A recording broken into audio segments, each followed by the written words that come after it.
almost felt like I've thought about it before where like it's a little Hannah Montana-y in the way of like I didn't have a disguise or I didn't have like a Mm-hmm. physical shift, but I think that there was a sense and I say Kylie and I because she's not only my sister but we're so close in age, and Mm-hmm. I very thankfully got to do it with like a partner, you know what I mean? And we went to school. Like we went to school as long as we could. I started homeschool 11 and 12. I did homeschool 11th and 12th. Have you ever noticed how influencers are always just like you? They're tired, they're stressed, and they're trying to figure out life. And somehow they're doing it in a $3,000 apartment or higher with perfect lighting and a brand deal in the background. So the question is it actually relatability or is it good marketing?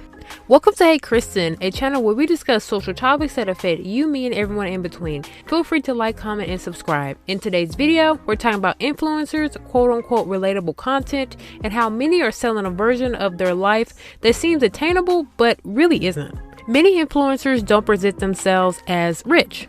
We just kind of notice it when we look at the background of their video. We may see a Rolex, we may see a new purse, and etc.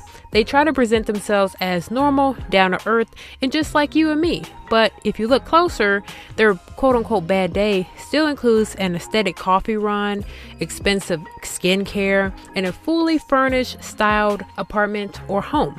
And you might wonder to yourself, when does this person actually go off to work and do a 9 to 5, kind of like you and I, if they're making a Marshall's run at 11 a.m. and going to Starbucks at 2 p.m. Oh my god, you're so sexy and you're so rich. Yeah, I am those things, but I have hard times too. Recently, I experienced something called depression for the first time in my life. I was staying at the most expensive resort in the Bahamas, for free of course, and it was an amazing time until it was time to leave. I packed up and I turned to my assistant and I said, "Is the private jet on its way?" And that's when she broke the news that there were no private jets available to come and pick me up.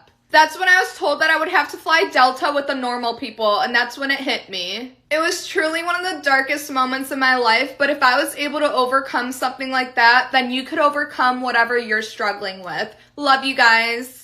I am so broken out right now, it's embarrassing. I get pimples sometimes, I forgot where it went. But don't compare yourself to me. As you guys know, I love free people, but it can be so pricey sometimes. So I ordered the Amazon dupe and it is not as good, but okay. So if you are on a budget like me, you should order it. Let me know if you want more tips to spend money.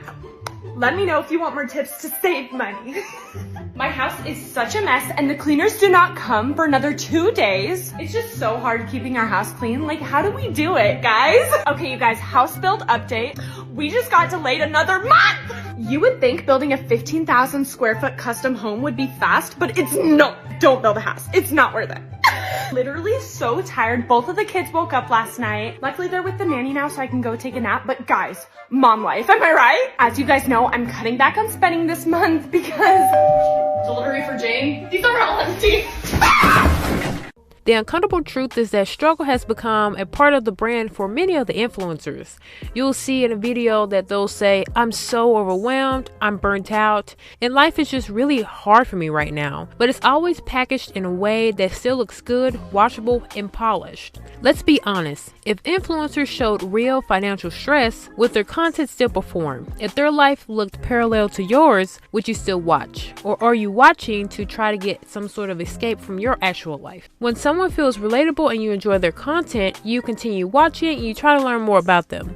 There is a chance that their content will spark action in you. For example, they mention a certain lipstick, you might want to try it. A restaurant recommendation might turn into a Saturday day trip to try something new. It doesn't seem like marketing because your emotions are involved. I just woke up and immediately started with ordering everyone, and it's like the perfect drinks and food for a to-go trip right now. The perfect breakfast, she says. Let's analyze the meal and see if we agree. I got the Heavenly, and this The one is so good because Heavenly? it has apples in it. $30 for juice because, oh my god, you guys, it has apples in it? Surely it can't get worse than this. My Erewhon matcha order, that is $25. So thick, it's like a meal. $25, and the selling point is that it's thick. Yum. On to the food. But we got blueberry overnight oats. This is incredible. $11, and they couldn't even fill your cup of mush to the top. On to the grand finale. Next, we have the famous custom. Famous burrito and a spinach tortilla. I do a little dippy dip into the salsa. $150, and your most substantive food is this monstrosity of a breakfast burrito? They say money can't buy taste. Well, apparently it can't buy taste buds either. Oh my god, I'm freaking out. Are you kidding me? Girl, I know you did not just gasp like that to show me the patchiest liquid eyeshadow I've ever seen in my life. And it's $40?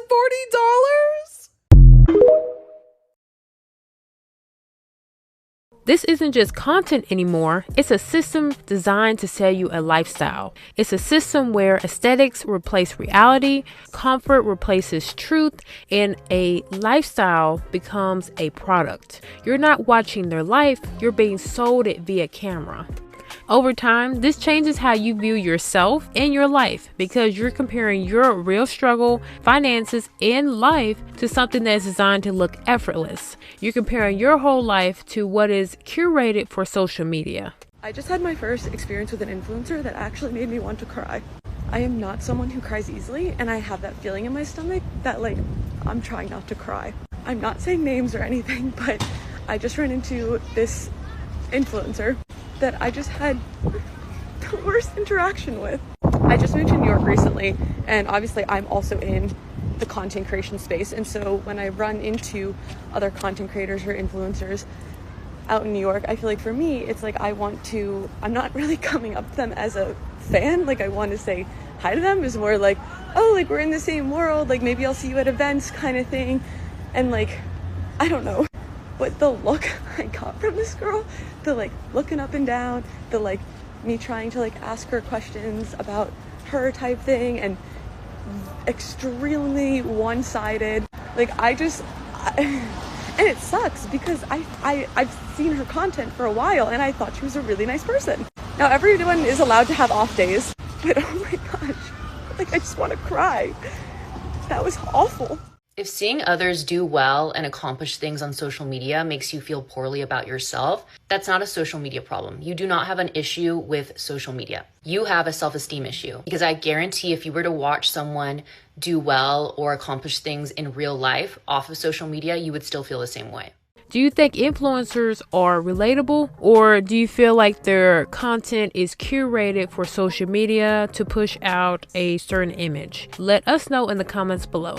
There's nothing wrong with watching. The problem is when you start believing it's real. If you found this video insightful, you'll probably enjoy the one popping up on the screen now. See you in the next one.